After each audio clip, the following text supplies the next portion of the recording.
So at the core, we have this huge portion of the marketing industry working 24/7, like toiling away at solving the wrong problem, which is how do we create exponentially more stuff so that we can increase our reach and traffic? So volume equals traffic equals success. And the system is broken. It has been for a long while, but in a sense, like we've helped build the cage that we're now trapped in. So how the heck did we get here? Oh my gosh. I don't know. But what's funny is a lot of the things I look back on as was once my creative practice, which was just putting myself on a deadline and producing a volume of things. That was always to me as a former journalist, as someone who had a lot of side projects, and I don't mean side hustles. We've lost whether you're an executive or you're a beginner or anyone in between, having a side project to hone your skills is so important. I used to create a volume of content, but it was never meant to produce results. It was my practice. Quantity, to me, is a wonderful way to practice and sharpen your skills. Quality is always the aim.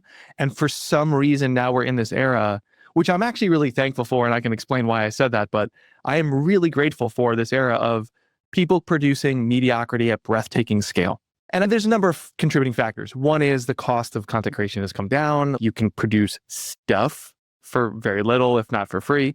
The other is the platforms where we distribute these things. They are showing their true colors, and that color is gray. Or I like to joke, they want more green, so they incentivize more gray.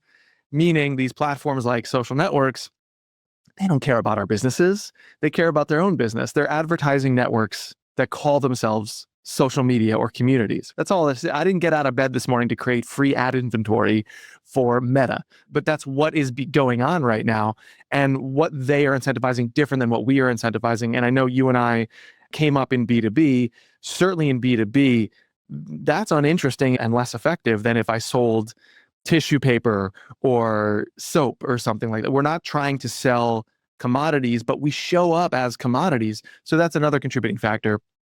And then the third and final, I think, like death knell of a lot of content marketing was we keep talking a lot about how marketing is, oh, we're all media companies. You've heard that for years now. We're all media companies. And I'm like, who do you trust at media companies? Is it the logo? That's the byproduct. You trust the individual voices.